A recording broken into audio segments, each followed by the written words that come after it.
Hi, I'm Nicola. And I'm Julia. And we're the project leaders from YMCA Malta on the My Voice to Europe project. My Voice to Europe is an Erasmus Plus project co-funded by the European Union that is being administered through the European Union Programmes Agency. My Voice to Europe has brought together a group of young people to share their thoughts, ideas, and research on topics that they deemed important for the Maltese Islands. These young people have developed 13 important themes and produced 13 podcasts with stakeholders, young people, and professionals related to the theme. Keep watching and engage with the discussion in the comments. So, hello, it's very nice to have you. We are very pleased. And first, we would like to start with an introduction of who you are and why you're here today. Let's start with Yacopo. Hi everyone, my name is Yacopo Baldacchino. Professionally, I just completed a master's in biology. I focused on marine conservation of shallow marine communities. I actually graduate next week, so it's quite recent. But through activism, I've taken part in a number of youth organizations, youth and student organizations. I was in the Science Society of the university. I was in the University Students' Council, and most recently, I was part of the National Youth Council. I've been an environmental activist for quite a number of years now, and well, my main passion is marine, because obviously that is where my career lies. But I'm quite passionate about other topics as well. And you, James? Hi. So my background is also in environmental studies. So I graduated with a bachelor in environmental engineering. I just also completed my master's now in education for sustainable development. And I work as a site manager with Nature Trust Malta, which is an environmental organization. I'm interested in different topics. I like very much the link between the human and the environment, and how technology can fit in between that relationship also. So, yeah. So, firstly, I would like to say very interesting topics that you're interested in. Actually, I'm interested in the same ones. Marine biology and sustainable engineering are my top 2 candidates for future studies. So yeah, very inspiring. And my first question is to you, since we're talking about sustainability in Malta today, what is sustainability? Any of you can start, maybe James first. Okay, this is a funny question, because I spent a lot of time asking myself this question and asking people the same question: what does sustainability mean? First of all, I think it's not the same thing as sustainable development, and I think sustainability is a very open word. It can mean many different things, but essentially, if you had to summarize it, to me it means how do you sustain something? So if you play a note on the piano and there's a pedal at the bottom of a piano, which is called the sustain pedal, when you press that pedal and you press a note, the note goes on for a long time. And basically sustainability is how to sustain us for a longer time. But if we're talking about sustainable development, it's a completely different thing. And I think, well, you asked me about sustainability, but I'm happy to talk about sustainable development. That's great. You, Yacopo, what do you think? Personally, I think it's something that links the environment to, well, the definition is that it links it to the environmental preservation with social and economic prosperity. So, well, that is the dictionary definition, but it's something that is important to personally keep in mind. Having the environment, but within the context of society and the economy. So going personally, I think in Malta we speak a lot about environmental preservation, but I think it's very good to think about it from a societal point of view and an economic point of view. And personally, I believe that this is how sustainability, well, environmental activism should be. It should be turned from the perspective of sustainability, and James mentioned sustainable development. So I think it should be like that. And you mentioned that one of the main things in Malta is nature preservation. But what would you say that are the main threats to sustainability in this island? Well, that's quite a long list. Well, construction is a very rampant industry. Littering, well, waste from the marine perspective. But tourism is also a very big factor, both in the terrestrial and in marine. And well, it's a very long list. So it's very difficult to just single out one particular threat. But well, importation, as in for example, there are limited natural resources, so we rely heavily on imports, or we need to generate certain things with a lot of efforts. So that's another thing. Well, it's something specific to being an island. Yeah, those are the things that are coming to mind at the moment. And firstly, you mentioned overconstruction. So let's talk about that a bit more. How does overconstruction affect our island? And are there any policies that can be made surrounding construction that can be improved? Shall I answer it, or does James want to?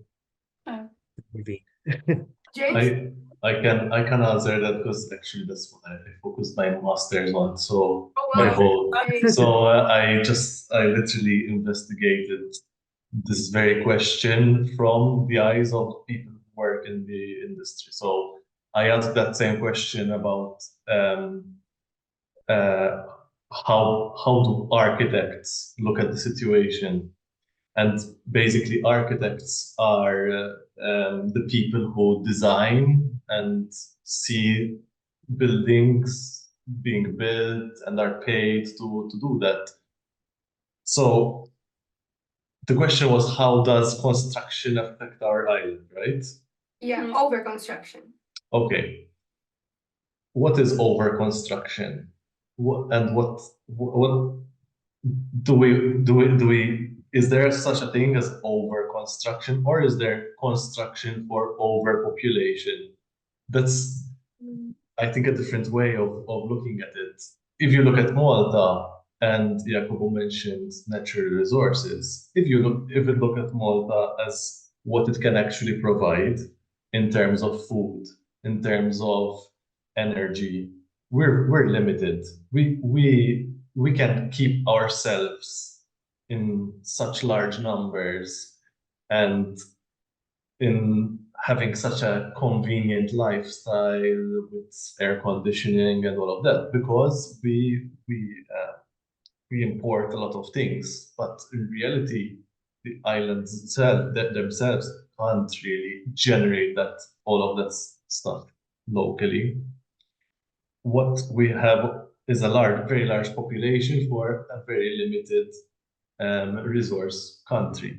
So I'd like to look at it from a different way. So overconstruction, the construction is not the problem is not construction. The problem is too many people needing construction. So of course, then that affects a lot of things. It affects our mental health, our environment.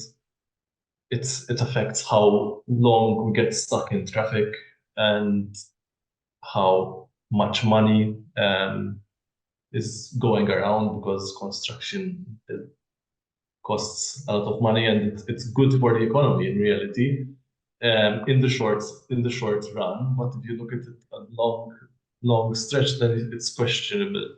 So in reality, construction has both positive and negative. The problem is when it's out of balance, and as you put it, over construction. I understand your question, but I like to look at it slightly differently. Oh, that's a very interesting perspective. I really like what you're saying. Yeah. But maybe I would like to add to that point, and because you mentioned that there is that population issue and that that overconstruction is occurring because of that.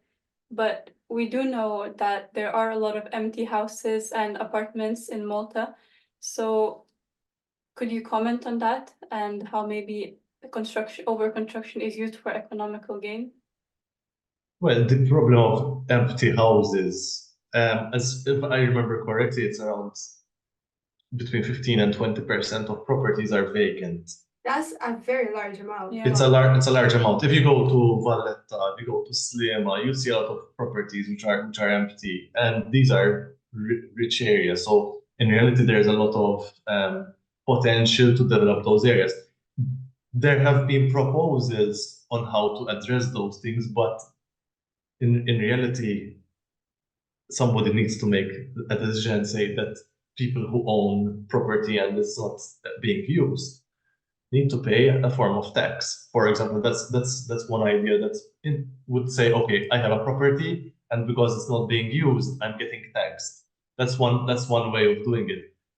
But it is a problem, yes, and a lot of times it would be families who can't decide, who can't agree among themselves, and so they decide to just leave it as it is. And I know a few of these cases myself, so I'm pretty sure it's very widespread. And as a result, of course, then people need to either develop other pieces of land, or yes, but there is that problem, of course. Do you think there's any legislation or some initiatives that the government can make in order to improve the overpopulation and therefore the overconstruction? It's not easy. If you look at this problem is globally. One of the things the United Nations talks a lot about is that the Earth will reach a population by 2050. I'm not sure it's 7 or 9. I can't remember the exact figure. But that's always a problem, because if you look at how nature works, we're kind of bending the rules a bit at the moment, because we're relying on fossil fuels practically to keep us alive. Fossil fuels, we use them to generate fertilizers, we use them to generate energy. If it weren't for fossil fuels, we wouldn't be alive. 99%, certainly not at the population we are at right now. But the other side of fossil fuels is they cause climate change, and so they're keeping us alive but killing us slowly, and killing a lot of things in the process. So it's a bit funny.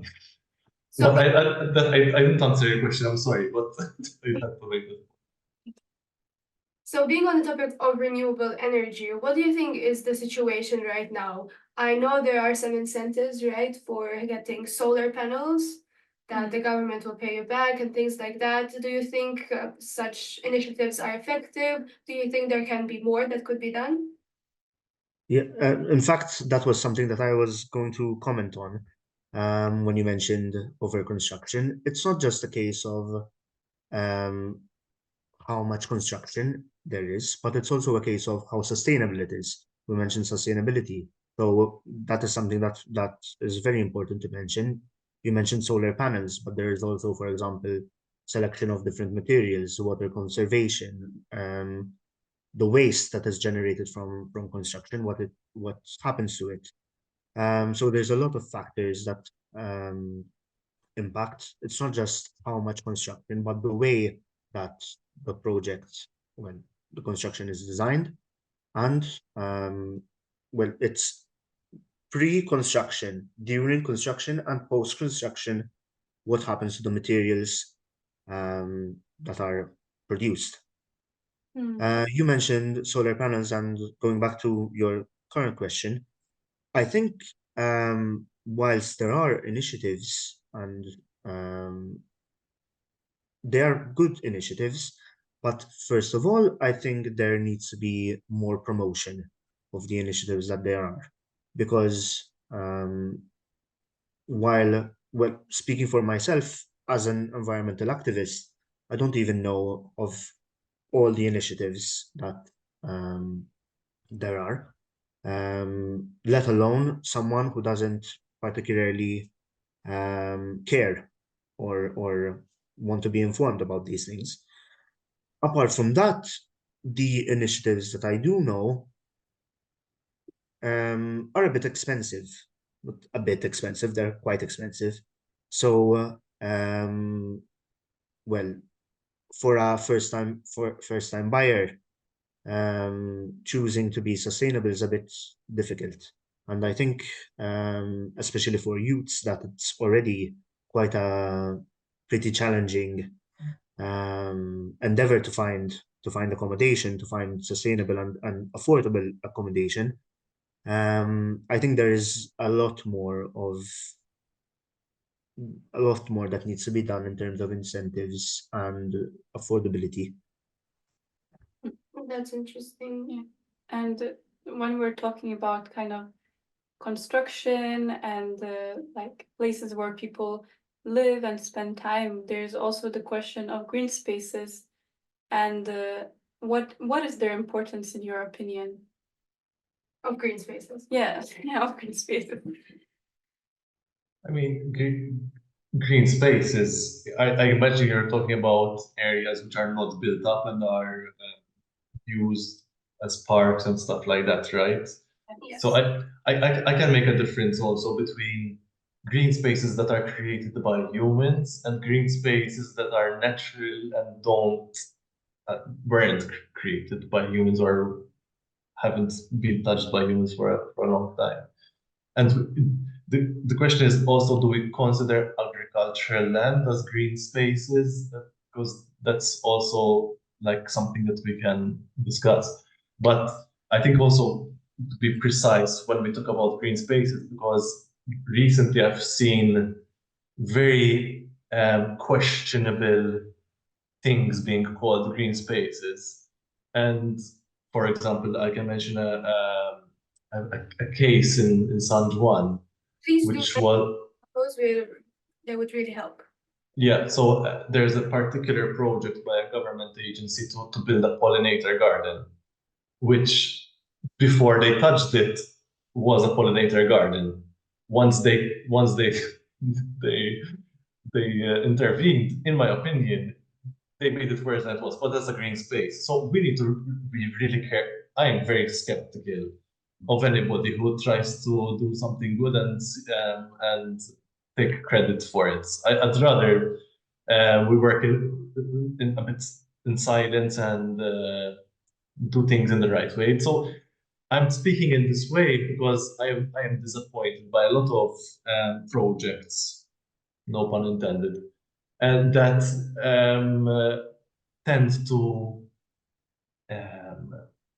create green spaces which could have been done so much better. So in my work, we manage protected areas.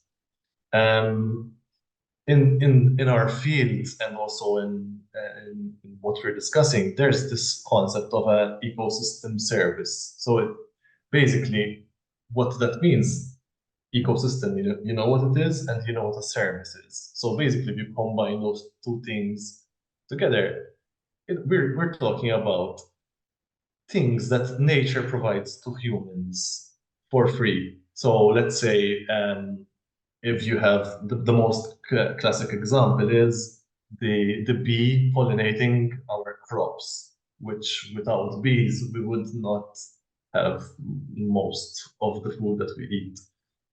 But there are many other things that nature does for us. For example, the fact that we look at some trees or some greenery and our mind is more relaxed, it helps our mental health, or that we can go running or walking in an area and enjoy clean air. That's also something that nature provides to us.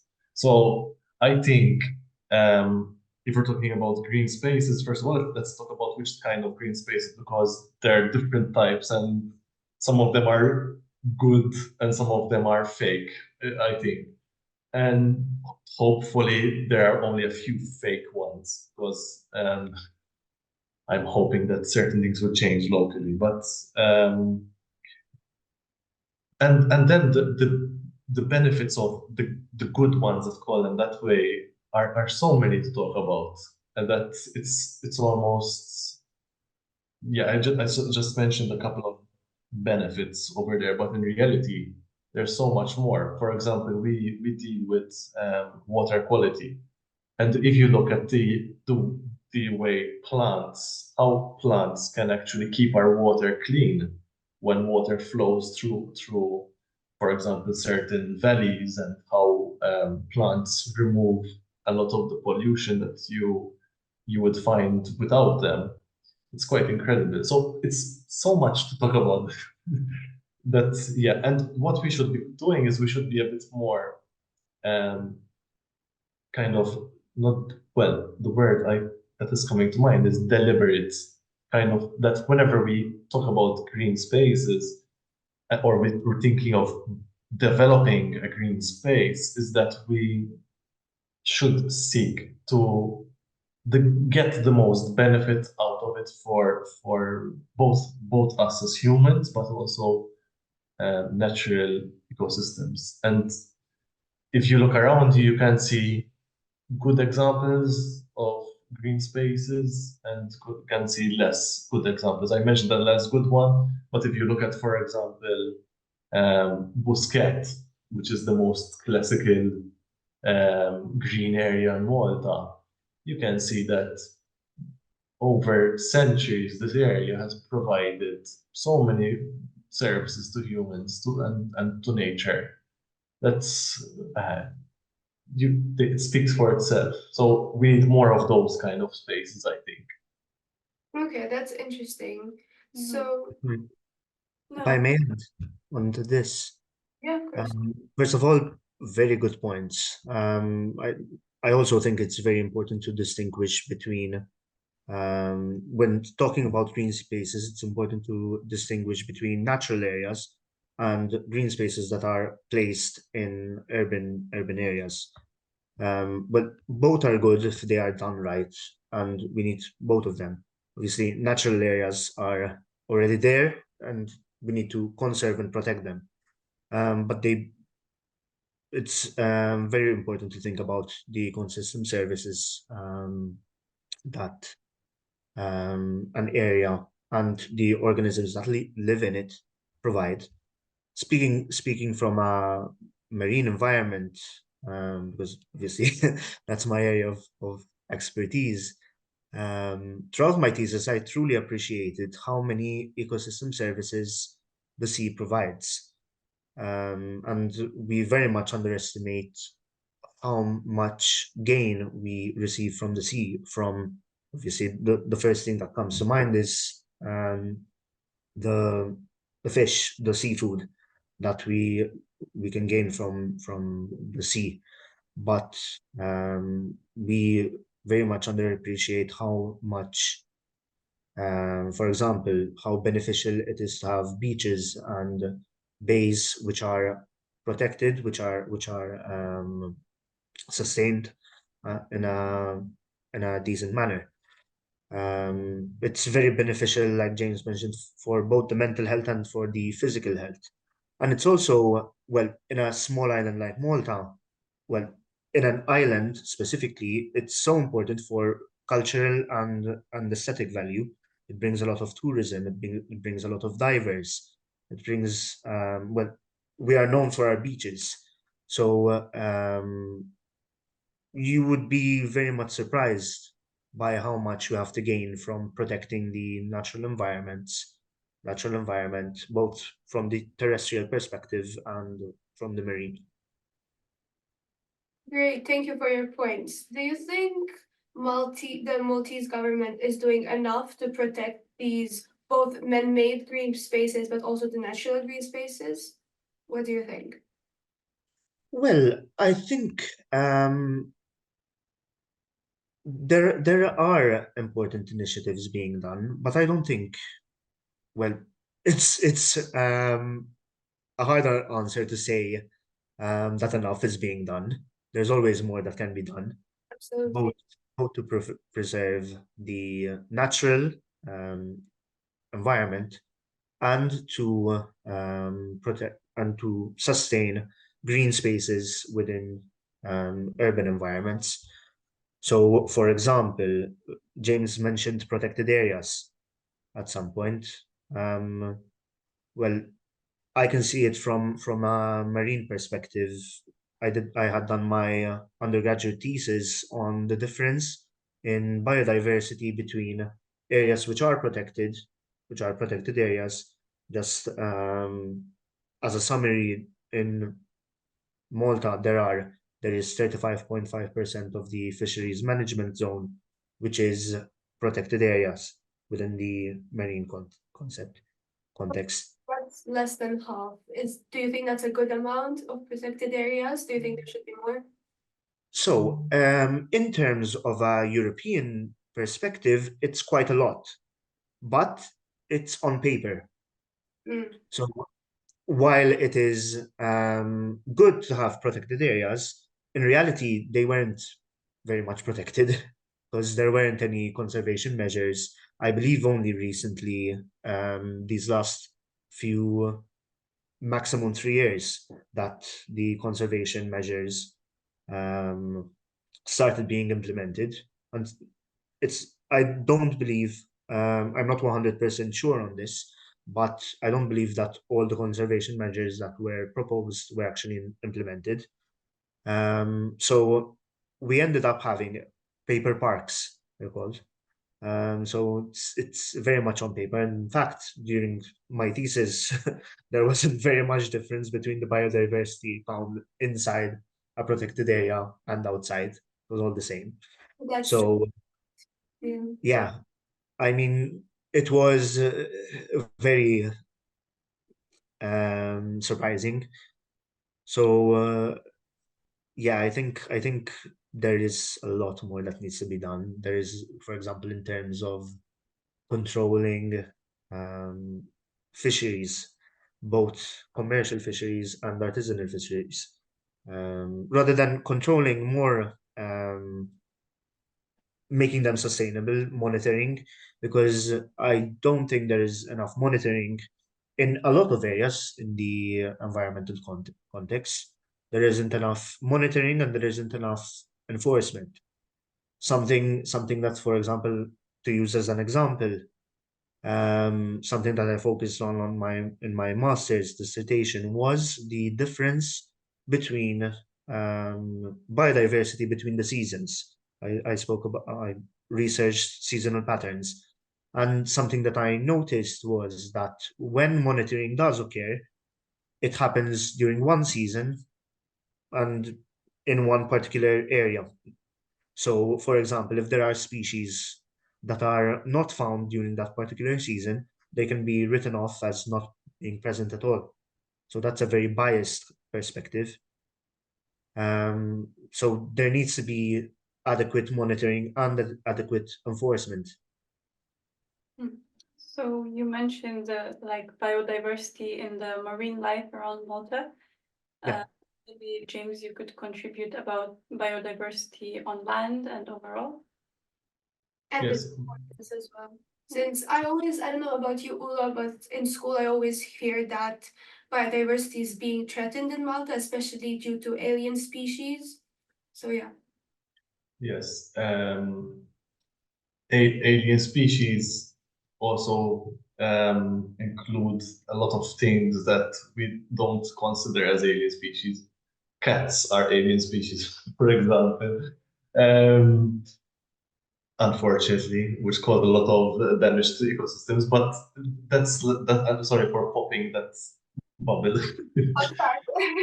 I love cats actually, and I find it hard to accept myself also. But in reality, we need to, because we always point our fingers at the nasty looking things, but in reality, when they're cute little things like cats, or we don't really talk about them, but I think we need to talk about that stuff also. In reality, Jacopo mentioned extremely important points. Now, a small disclaimer, I work for Nature Trust, and the project that I work on is funded through government. So I need to make that clear. So my perspective is as somebody who works in the sector and is also partly funded by the government. I can also see from my position how certain things work. And there is a big, and Jacopo mentioned the concept of a paper park, so a park that only exists on a paper, and in reality you go over there and don't really find anything being done. Unfortunately, there are a lot of those, not just in the marine area. There are also a lot of those in the terrestrial, on land.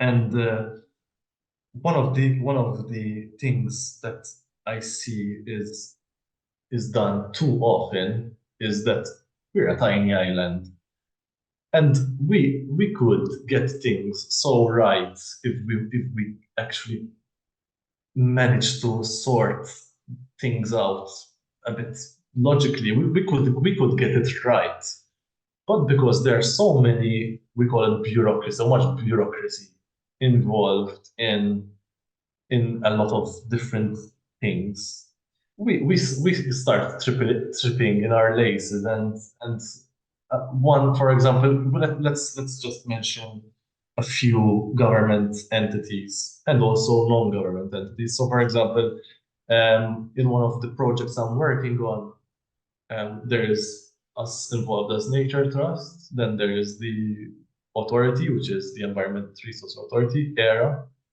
Then there is the agency, which is Ambient Malta. So that's already three. Coordinating among us three is already challenging. But then we depend on other entities. So we depend on Infrastructure Malta, we depend on Works Department, we depend on local council, we depend on Planning Authority. So many things, which in reality, if you wanted to simplify things, it would be done under one entity. For example, in Sicily, I'm not sure if what I'm going to say is actually factually correct, but it's just maybe my interpretation of the situation. You have the towns are governed by a council, by like a local authority, which has more or less autonomy over its area. Over here, locally, the local councils have barely any role. Unfortunately, it's the local council who knows the areas best, but they have the least say very often. Very interesting. Yes. So there are a lot of initiatives, but not implementing, like seeing results. There are a lot of initiatives to change things, but because there are so many kind of wires and cables that we're tripping on, like you're in a kitchen and you want to get something from the fridge, but there's a couple of wires in between them, so you have to jump over them, and then on your way back you have to jump over them again, and then you forgot something, so you have to jump over them. And so it's like that. That's how it works all the time. A lot of hurdles. So it's not that there's not much being done. There's a lot going on. Like, it's impressive how much is going on in reality, but somehow the results are still not being seen, and that's a problem. That's a big problem, because we're ending up with those paper parks, unfortunately. And I think if we had to kind of rethink a bit how environmental protection has to work with an open mind, and you can say that's impossible because there's a lot of politics involved in it. then I think there would be better ways of doing things. And by adjusting the systems, we could get better results. But it's probably hard to achieve, and it requires political will. That's what it has to. There has to be political will to change things, because ultimately these systems have been created by politicians and ministries. That's it. And ministries have a leader who is the minister, and that's how things work locally. And the minister is elected by people, and it's kind of it's very political the way things work here. You And I men- guess Can I intervene? Sorry. So James mentioned all the different, well, not all, some of the different entities that are working on the environment and planning and these kinds of things. And this is something that I find very interesting. If there is, well, I'm sure there is a lack of communication between these entities, and something that I noticed recently when there was the cabinet reshuffle in January. Um, I noticed that in terms of well, for example, planning is with the Ministry for Gozo, infrastructure is with Transport and Public Works, lands is another ministry, environment is another ministry. So apart from the different entities, there are different ministries working on all these different topics that are related. For example, there was construction reform, it's also another ministry. So well, this was done in January. So I can't really say there wasn't, but I hope that there is a plan to have collaboration and communication between these different ministries working on very similar and intertwined topics. That's actually very interesting because our last guest also mentioned that issue of communication. So it seems to be a recurring Yeah. theme. Yeah. Absolutely, yeah, and it's silly because it's such a small island, yet we cannot figure out how to communicate effectively. And I mean, maybe you have seen examples in other countries, like for example, you mentioned Sicily. So do you know of any things that have been effective in other EU or small states? That we can implement on our island regarding sustainability, of course. Maybe any major initiatives. sustainability is a big word. Very, very, very, very, very, very I knew big you were word. going to say that. I heard. But maybe Felt something it coming. specifically in your field. Yeah, Maybe for exactly. example, Okay. yeah, construction, engineering. So I don't really know that many case studies. Although we do work with international people and organizations, we don't really talk about that kind of stuff.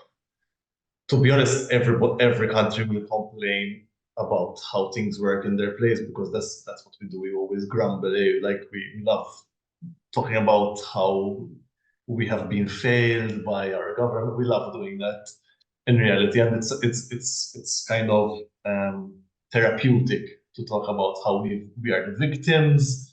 We deserve better, and we love doing that. And in reality, very often we are right. Sometimes I like to remind myself that we're not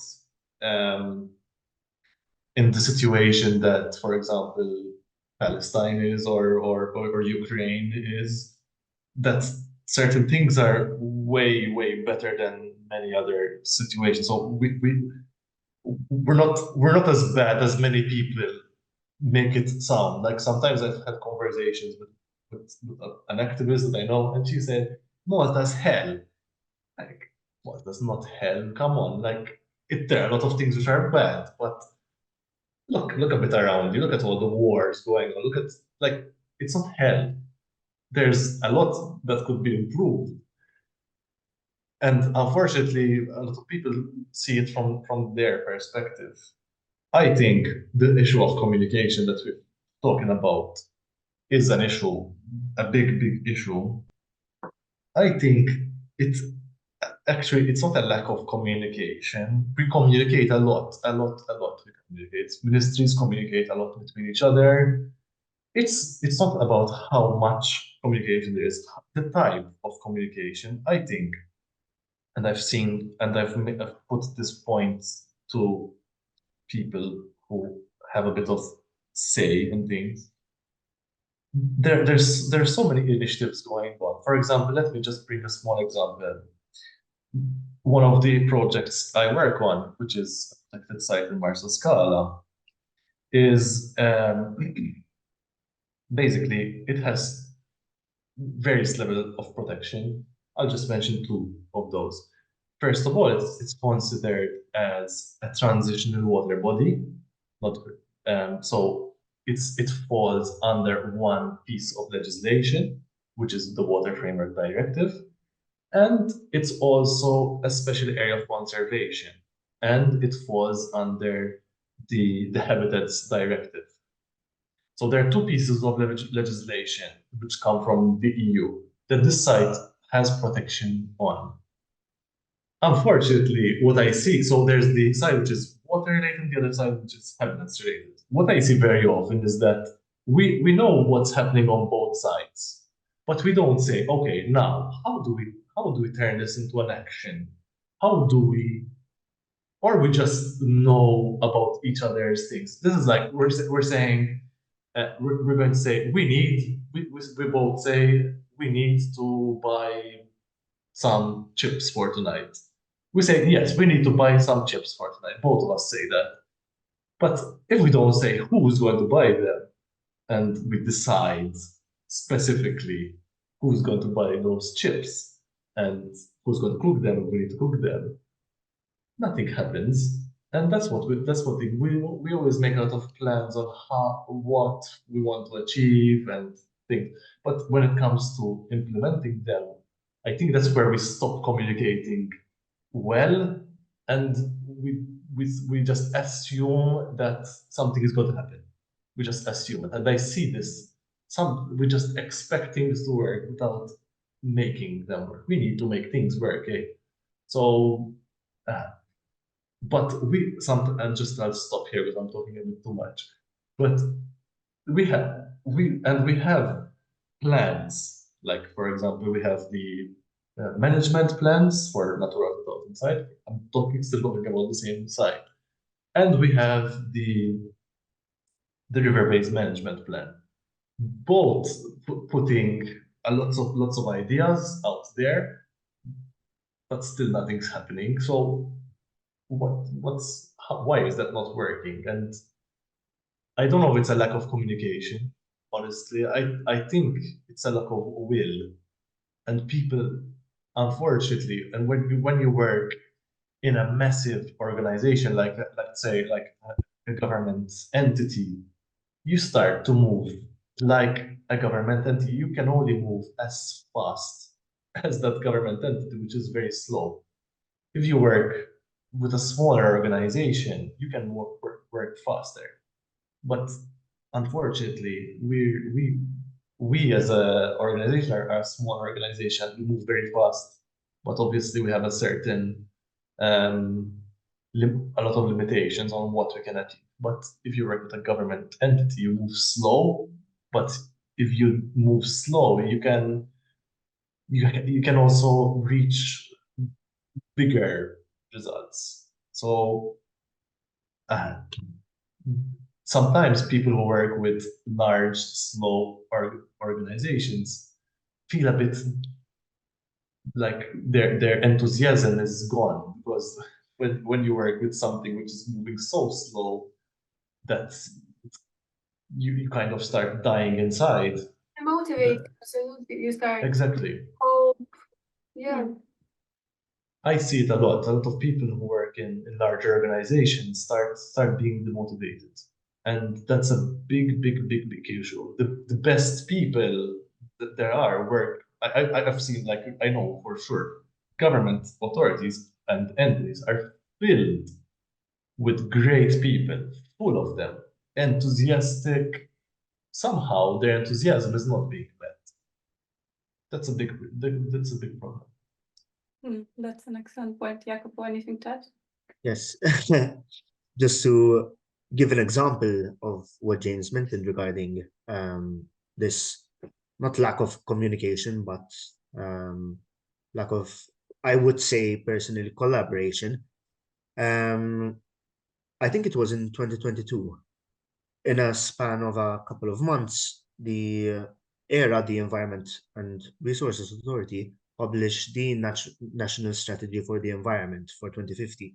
And within a couple of months, the Ministry for, at that time, Environment, Energy and Enterprise published the Sustainable Development Strategy for 2050.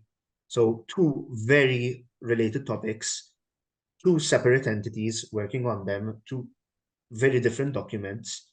So personally, at that time, I found it a bit strange how, and both had public consultations, both, well, had their own good points and bad points.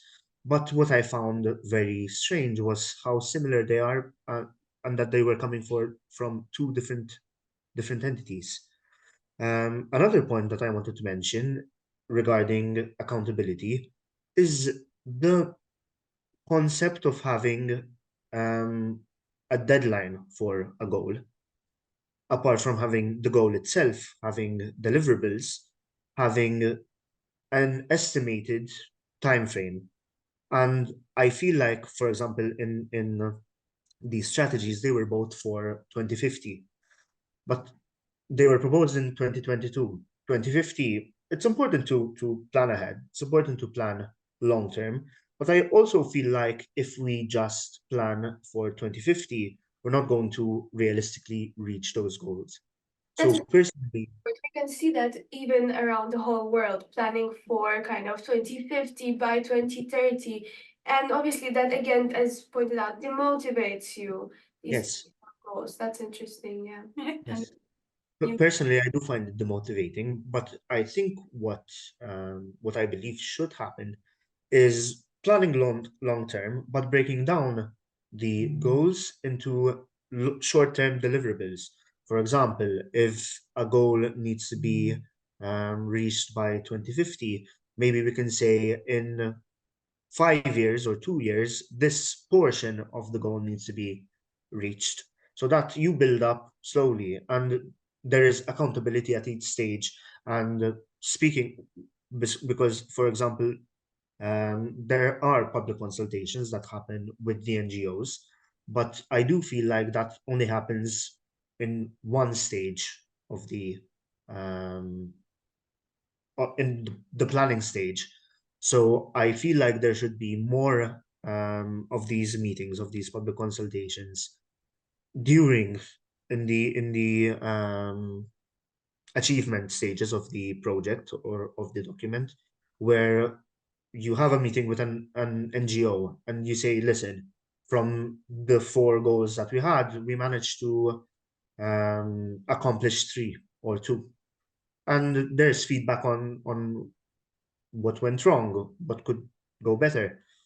Yeah, and to go back to your original question, you mentioned what we can learn from other, specifically EU countries.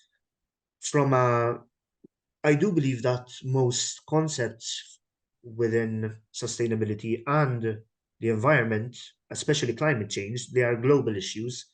And speaking for myself, within the marine environment, we live in the Mediterranean Sea, which does not only have European countries, it has Northern African countries. Um, so it's important to, apart from learning from these countries, to collaborate with them and to have a joint effort so that you can, because, well, in Malta, in a terrestrial context, it's a bit, I wouldn't say easier, but you can manage it on your own as one particular country. Within the marine context, it's a shared space, it's a shared sea.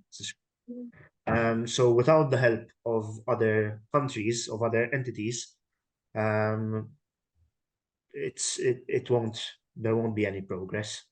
I feel like this collaboration with Northern African countries is something that is never really discussed. We always hear collaborating with Europe, which is obviously understandable since we're also in Europe. But yes, absolutely. I feel like there should be more shedding of light on collaboration with Northern Yes, I countries. agree. And actually, as by chance, you answered our question, which was like, what would you like to see done differently in Malta specifically? So thank you for that. And maybe we would like to ask the same question to James now. So the question is, what do you like to see differently in Malta about what? About the topics we've discussed today, any topics in particular? Okay. So maybe I'll break that down. Let's talk about, because we talk about construction, we talk about biodiversity and green spaces. Maybe we can about those three things. Okay. Well, for construction, I mean, today it was a very important day for the construction sector actually. The report from a public inquiry on a very important case was published today, and that I expect is going to bring some changes to the construction industry.